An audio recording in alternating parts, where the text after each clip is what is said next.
Kita beralih ke informasi lain, saudara. Satu orang korban gempa bumi di Kabupaten Poso, Sulawesi Tengah meninggal dunia pada Minggu malam. Akibat gempa bermagnitudo 6 ini, 35 orang luka-luka dan 1 orang meninggal dunia. Suasana haru menyelimuti ruangan jenazah Rumah Sakit Umum Daerah Kabupaten Poso Minggu malam. Salah satu korban bencana gempa bumi di Desa Masani, Poso Pesisir Minggu pagi menghembuskan nafas terakhir. Korban bernama Catherine Tande berusia 48 tahun. Catherine merupakan salah satu korban gempa bumi saat sedang beribadah di Gereja Elim, Desa Masani. Jenazah Catherine kemudian dibawa ke Desa Masani menggunakan ambulans dan diantar kerabatnya.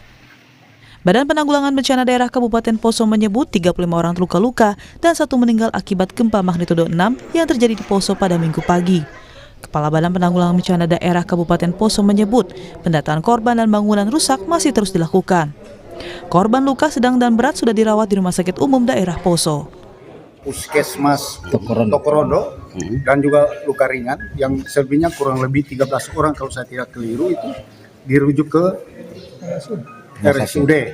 Nah, di sana ada memang kategori yang juga masih simpang siur.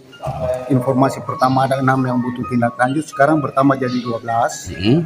Ya, ada beberapa dokumentasi yang disampaikan kepada kami dan kami juga mendengar informasi bahwa ada 2 yang dalam rencana mau dirujuk ke Palu.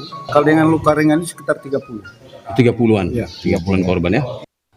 Sementara sebanyak 40 rumah warga di Kabupaten Sarmi, Papua rusak akibat guncangan gempa bermagnitudo 6,4. Pemda Kabupaten Sarmi sudah melakukan pendataan kerusakan dan akan membantu melakukan perbaikan.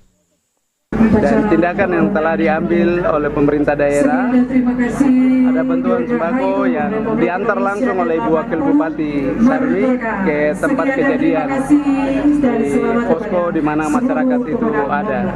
Kami sudah mendata rumah warga yang terdampak akan ditindaklanjuti oleh pemerintah daerah. Kalau itu yang bisa rehab, kami rehab kembali. Kalau itu rusak berat, kami bangun kembali.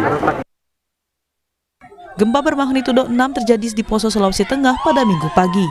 Data BMKG menyebut pusat gempa berada di darat dengan kedalaman 10 km. Gempa tidak berpotensi tsunami. Gempa juga dirasakan di wilayah Tanah Toraja dan Wajo. Sejumlah bangunan rusak dan 35 orang terluka dan 1 orang meninggal akibat peristiwa ini. Tim Liputan Kompas TV. Informasi terkini gempa yang terjadi di Poso, Sulawesi Tengah kita akan tanyakan kepada jurnalis Kompas TV. Sudah ada Pak Tarudin di sana. Selamat pagi Pak Tarudin. Pak Tarudin, bisa Anda informasikan kepada kami semua bagaimana kondisi di pagi hari ini? Apakah masih ada gempa susulan ataukah kemudian kondisi sudah mulai kondusif pasca gempa kemarin? Baik, selamat pagi Adisti dan saudara. Setelah guncangan gempa 6,0 di minggu pagi kemarin, gempa susulan terus terjadi hingga subuh tadi, tetapi dengan kekuatan yang berbeda-beda dan semakin mengecil. Adisti. Oke, jadi setelah kemarin ada gempa bermagnitudo 6 begitu ya, masih ada gempa-gempa susulan yang masih skalanya juga masih besar atau kemudian masih berskala kecil? Ada skala 4, ada skala 1 malah. Bagaimana dengan dampak yang terjadi di akibat gempa tersebut? Apakah banyak juga rumah-rumah yang rusak? Bagaimana pendataan dari pemerintah daerah setempat? Dampak dari gempa minggu pagi memang cukup merusak beberapa rumah warga karena memang sebarannya cukup luas. Jadi tidak hanya di satu desa atau di Desa Masani, ada beberapa desa lain yang bertetangga dengan Desa Masani atau di wilayah Kecamatan Poso Pesisir itu terdampak juga. Beberapa dari informasi yang saya peroleh di lapangan bahwa ada beberapa rumah warga memang kondisinya mengalami kerusakan akibat gempa. Oke, Pak Tarudin, tadi Anda menyebutkan memang ada rumah juga yang sudah dilaporkan rusak begitu. Nah, bagaimana dengan kondisi korban luka? Apakah sudah dibawa ke rumah sakit dan bagaimana dengan warga yang terdampak di sana? Apakah mereka sudah kembali ke rumah mereka masing-masing ataukah masih berada di posko pengungsian, Pak Tarudin? Ya, untuk korban sejak dari kejadian di minggu pagi kemarin itu langsung dibawa ke rumah sakit dan puskesmas terdekat. Yang kondisinya memang memerlukan tindakan lebih berat itu langsung diarahkan ke rumah sakit umum daerah Kabupaten Poso.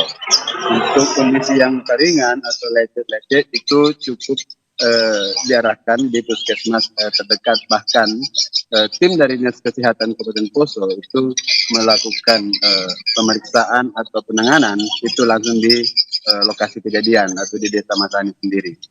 Nah, sementara untuk hingga pagi ini korban atau warga yang terdampak gempa dan mengalami luka-luka itu masih dirawat di rumah sakit Poso itu sebanyak 35 orang. Setelah tadi malam satu orang ibu bernama Catherine Tande itu dilaporkan atau dinyatakan meninggal dunia sekitar pukul 22 waktu Indonesia Tengah. Oke, jadi satu orang tewas, sementara 35 orang lainnya masih menjalani perawatan di rumah sakit akibat gempa yang terjadi di Poso, Sulawesi Tengah di sana. Terakhir, Pak Tarudin, apa langkah penanggulangan dari pemerintah daerah setempat untuk penanganan gempa ini? Ya, tentunya pemerintah daerah Kabupaten Poso akan berkoordinasi dengan pemerintah provinsi dan khususnya melalui Badan Penanggulangan Bencana itu akan berkoordinasi hingga ke tingkat pusat karena melihat kondisi di lapangan tentu BPBD Kabupaten Poso tidak akan bisa atau mampu menangani sendiri. Itu membutuhkan tambahan atau dukungan supporting dari BNPB. Nah, hingga tadi malam itu BPBD Kabupaten Poso baru sudah mendirikan ya dua tenda untuk posko mereka di Desa Masani.